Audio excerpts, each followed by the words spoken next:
इस समय मैं खुर्शीदबाग में कमलेश तिवारी जी जो जिनका देहांत हो गया था और जिनकी निर्मम हत्या हो गई थी, उनके यहाँ अभी उदयपुर कांड को लेकर के कुछ अराजक तत्वों ने यहाँ पे धमकी दिया है इनके परिवार को, और शासन प्रशासन इस चीज को गंभीरता से लेते हुए अपनी तरफ से पूरी मुस्तैदी के साथ पुलिस की सुरक्षा व्यवस्था यहाँ पे लगाई है। और पुलिस में यहाँ पे प्रेजेंट में जो हम लोग देख रहे हैं कि गेट पे आते ही हम लोगों से पूछताछ किया गया, उसके बाद से हम लोगों को एंट्री किया गया है। यहाँ पे राकेश कुमार विजय जी हैं और ये शिवकरण सिंह जी हैं, और इनसे पूछते हैं कि यहाँ का जो माहौल है इस समय आप लोगों के उपस्थिति के बाद क्या स्थिति है। अभी तक तो शांति है। अभी तक तो कोई ऐसा वाक्य है नहीं, क्योंकि जितने भी आए हैं सभी से एंट्री किए, पूछताछ किए, तो कोई संदिग्ध अभी तो आया नहीं। बाकी देखते हैं आगे क्या होता है। तो इन लोगों का कहना है कि हम लोगों के रहते हुए यहाँ पे कुछ नहीं ऐसा होगा, और अभी तक ऐसा कोई वो नहीं हुआ है। जब से सुरक्षा में इन लोग लगे हुए हैं तब से शांति व्यवस्था बना हुआ है। कमलेश तिवारी जी की धर्म पत्नी जी से हम लोग बात करने का प्रयास करेंगे, देखते हैं उनसे अभी मुलाकात का समय लिया गया है और आगे बात करते हैं। जैसा कि आप देख रहे हैं कि आजकल देश में माहौल कैसा चल रहा है, और उदयपुर के कांड को लेकर के पूरे देश में सनसनी मची हुई है। मैं अखिलेश मिश्रा, हिंदी संवाद न्यूज से आज यहाँ लखनऊ के खुर्शीदबाग में कमलेश तिवारी जी जो कुछ सालों पहले जिनकी हत्या कर दी गई थी, और सरकार ने उनके हत्या पे शोक जताते हुए और अपने सद्भावना को रखते हुए उनके परिवार को सुरक्षा दिया, और सुरक्षा के साथ साथ उसने नौकरी भी देने के लिए और क्या क्या देने के लिए सरकार ने प्रतिबद्ध है और क्या क्या पूरा किया है। आज कमलेश तिवारी जी के लड़के हैं, आपका नाम क्या पड़ेगा? मृदुल कमलेश तिवारी अंकल। मृदुल कमलेश तिवारी जी हैं, और इनसे हम पूछते हैं कि इनका जो सरकार से अपेक्षाएं हैं, जो सरकार ने जो जो अपेक्षाएं है क्या वो पूरी हुई है, और जो जो इन लोगों से वादा किया है सरकार ने क्या वो पूरा हुआ है? अभी उन्होंने आर्थिक सहायता का जो दिया था वो 15 लाख रुपए आर्थिक सहायता दी थी। हमारे बड़े भाई को नौकरी देने का वादा किया था, वो भी अभी 3 साल ऑलमोस्ट होने ही वाला है, अभी तक कुछ नहीं किया है। हाई कोर्ट का आदेश आने पर भी, क्या हाई कोर्ट का आदेश आया था कि 2 महीने में मतलब सुनवाई किए जाए, तो 1.5 महीना बीत चुका है, अभी तक कुछ नहीं किया। मतलब 1.5 महीना बीत चुका है, हाई कोर्ट के आदेश के बावजूद भी अभी तक नौकरी नहीं मिली है। और जो सरकार ने 15 लाख रुपया देने का वादा किया तो वो 15 लाख रुपया वो सरकार ने दिया है, इसके अलावा आपको और कोई सुविधा नहीं मिला? अभी तक कुछ भी नहीं दिया गया। फास्ट ट्रैक कोर्ट में चलाने के लिए मुकदमा दिया गया था, वो भी नहीं चलवाए हैं अभी तक। तो फास्ट ट्रैक कोर्ट में मुकदमा चलाने के लिए दिया था सरकार ने, अभी वो भी चालू नहीं हुआ है, और हाई कोर्ट के आदेश के बावजूद भी अभी तक आपके बड़े भाई को सरकारी नौकरी नहीं मिला है।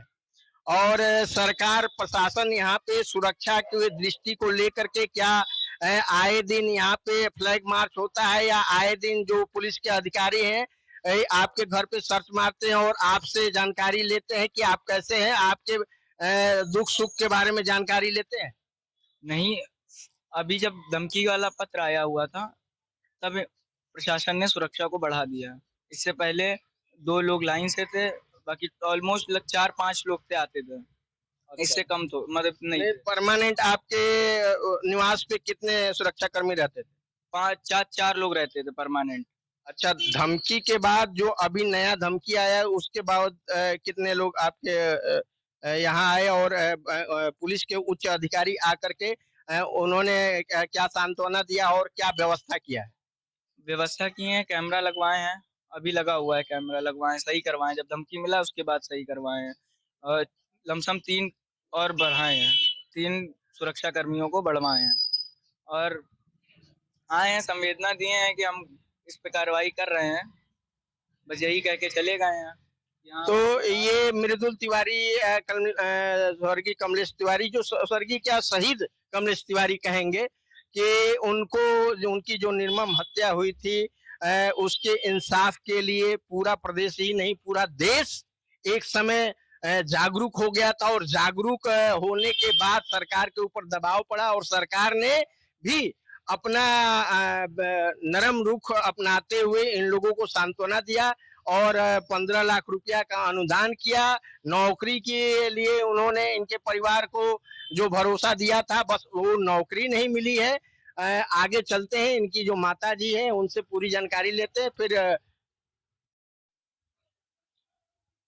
नमस्कार, मैं अखिलेश मिश्रा। इस समय खुर्शीदबाग में जो शहीद कमलेश तिवारी जी हैं उनकी धर्मपत्नी जी से बात करने आए हैं, और हिंदी संवाद न्यूज ये जानना चाहता है कि कुछ अराजक तत्वों द्वारा जो आपको धमकी भरा पत्र दिया गया है, उसके बाद से आपके मन में क्या क्या शंकाएं आई हैं, और आपने सरकार को जब सूचित किया तो सरकार ने उसको आपकी सुरक्षा को लेकर के क्या क्या व्यवस्था की? देखिए, धमकी भरा पत्र तो मुझे कई दिन पहले मिला हुआ था। उसके बाद कन्हैयालाल की घटना हो गई, तो उसके पत्र को लेकर के तो मुझे कोई टेंशन नहीं है कि क्या ही करेंगे, जो भी करेंगे उसमें मुझे कोई देना, जो उनका करना होता करते हैं।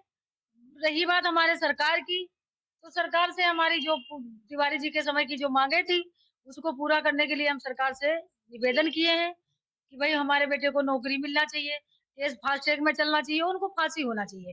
मेरा केस इलाहाबाद चला गया, वो हमारा लखनऊ में ट्रांसफर होना चाहिए, जिससे कि हमारे जाने आने की सुविधा हो। तो आपका केस लखनऊ हाई कोर्ट में इलाहाबाद हाई कोर्ट में ट्रांसफर हो गया, आप चाहती हैं कि लखनऊ बेंच में आए? अभी तो लोअर कोर्ट में ही चल रहा है, अभी तो उसकी ट्रायल चल रहा है, तो वहाँ डिस्ट्रिक्ट जज के वहाँ हमारा केस अभी चल रहा है। जी जी, ये बताइए कि उदयपुर का जो घटना हुआ है, उस घटना से पहले ही आपके पास ये धमकी भरा पत्र आया, और आप बोल भी रही हैं एक वीरांगना की तरह कि हमें उसका कोई वो नहीं है, जो होगा देखा जाएगा, और जिसको घटना करना रहता है। लेकिन आज के डेट में उत्तर प्रदेश सरकार के अंतर्गत जब से योगी जी की सरकार है, लोग अपने आप को सुरक्षित महसूस कर रहे हैं, और आपको कैसा लग रहा है इनकी सरकार? देखिए, सुरक्षित तो हर व्यक्ति महसूस कर रहा है, हम भी महसूस कर रहे हैं सुरक्षित।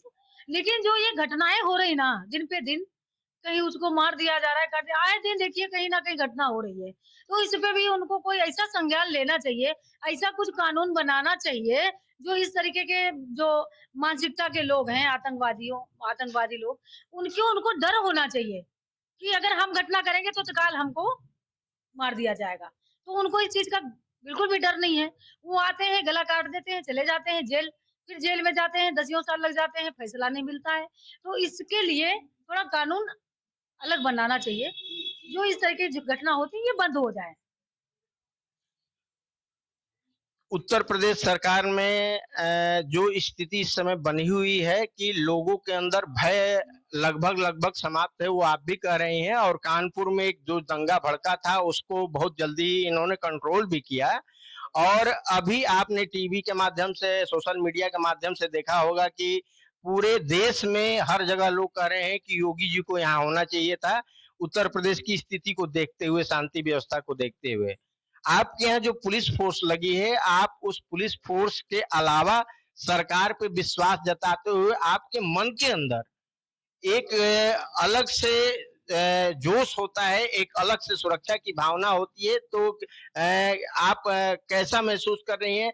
सुरक्षा तो उन्होंने दे दिया है, और उसके बावजूद आपके अंदर क्या भावना है? क्योंकि हमने आपके छोटे पुत्र से बात किया, तो अपने उमंग से ऊपर उठ करके उन्होंने कहा कि देखिए, पिता का खून है, और हम लोग अगर अब नहीं अगर जागे तो कभी भी नहीं जागेंगे। इनका कहने का मतलब ये था कि युवाओं को अब जागना पड़ेगा, हिंदुओं को जागना पड़ेगा। ये जो शब्द जिस हिसाब से कह रहे थे, आप क्या कहना चाहती हैं युवाओं को, और अपने इस भारत के, अपने इस उत्तर प्रदेश की महिलाओं को, अपने भाई बहनों को? देखिए, ये तो सच है कि हिंदुओं को जागना चाहिए, लेकिन कैसे जागना चाहिए ये भी तो अलग का विषय है। तो ऐसे नहीं जागना चाहिए कि भाई वो हमारे किसी भी हिंदू भाई को मार के चले गए, ठीक, और हम क्या किए, कैंडल मार्च कर दिए, एक प्रदर्शन कर दिए और फांसी की मांग कर दिए। बस इसके अलावा क्या कर सकते हैं, इसके अलावा कुछ नहीं कर सकते। तो इसके लिए हमें बदलाव ये लाना चाहिए कि अगर वो मर्डर करते हैं, उनको खून देखने का मतलब कि हिम्मत है, या वो खून करने के वो आदी हैं, तो मुझे भी इस बात का सोच हमारे अंदर भी होनी चाहिए कि अगर वो खून कर सकते हैं, तो हम भी उनका खून कर सकते हैं। अगर उनका खून हम नहीं कर सकते, वो जेल चले जाएँगे, क्योंकि शासन प्रशासन अलर्ट हो जाएगा, वो जेल चले जाएँगे। लेकिन उनके नाते रिश्तेदार, उनका परिवार भी तो है ना। अगर वो मेरे परिवार के बारे में नहीं सोच रहे, तो हम उनके परिवार के बारे में क्यों सोचें?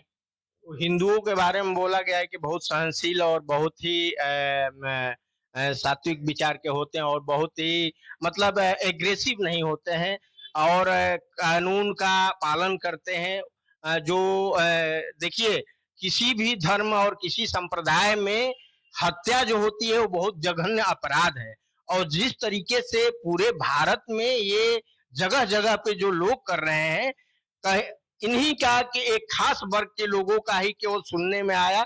बाकी आज तक आजादी से लेकर अभी तक कोई भी घटना किसी हिंदू के द्वारा किया गया आपने नहीं सुना होगा या किसी ने नहीं सुना होगा। तो ये कहना उचित नहीं होगा कि उनको खून कर दें या उनका वो कर दें। ये आपकी सोच हो सकती है और आम जनता की क्या सोच है, लेकिन हमारे हिसाब से ये होना चाहिए कि ये जल्द से जल्द जितनी भी शासन और प्रशासन, अगर शासन प्रशासन एक्टिव रहेगा और एलआईयू होता है, आईबी होता है, अगर इनकी जो भी संस्थाएं हैं वो एक्टिव अगर हैं तो ऐसी घटनाएं नहीं हो पाएंगी और बाकी कानूनी प्रक्रिया के द्वारा इनको जो दंड देना होगा वो सरकार की और कोर्ट की जिम्मेदारी है।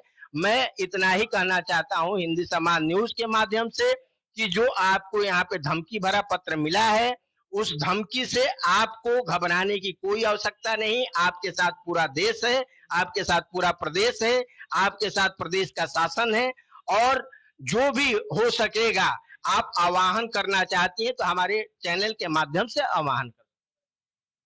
देखिए, मेरा केस महत्वपूर्ण, सबसे मेन हमारा केस है। हम सरकार से निवेदन यही करेंगे कि मेरा केस ट्रांसफर लखनऊ हो जाए और फास्ट ट्रैक में चले और हमको वहां जाने की जो असुविधा हो रही है उस हमें असुविधा ना हो और उनको जल्दी से जल्दी फांसी हो। तो ये कमलेश तिवारी जी की जो शहीद कमलेश तिवारी जी हैं, उनकी धर्मपत्नी जी हैं, उन्होंने कहा कि हमारा जो केस है इलाहाबाद हाई कोर्ट से लखनऊ बेंच में ट्रांसफर किया जाए। अभी तो लोअर कोर्ट में चल रहा है और ये केस को ज्यादा न खींच करके जल्दी से जल्दी इसके लिए फैसला दिया जाए और सरकार जो वादा की है नौकरी की, वो नौकरी इनको मिलना चाहिए। इनके बच्चे और परिवार और इनकी सुरक्षा में जिस तरह से सरकार मुस्तैदी से कार्य कर रही है, इनके रोजी रोटी के लिए भी इनके, क्योंकि परिवार चलता है, किसी एक घर में कम से कम एक आदमी अगर कमाने वाला है, सरकार ने भरोसा दिलाया है कि इनको नौकरी देना है तो कल की जगह अगर जल्दी से जल्दी देगा तो इनका भी व्यवस्था बदलेगा, इनकी भी व्यवस्थाओं में सुधार होगा। तो सरकार से हिंदी समाज न्यूज अपील करती है कि जल्द से जल्द इस कड़ी को सुलझा करके इनके परिवार को जिस तरह से आपने सुरक्षा दिया है उसी तरह से जल्द इस केस को सॉल्व करके इनके परिवार को नौकरी दिया जाए।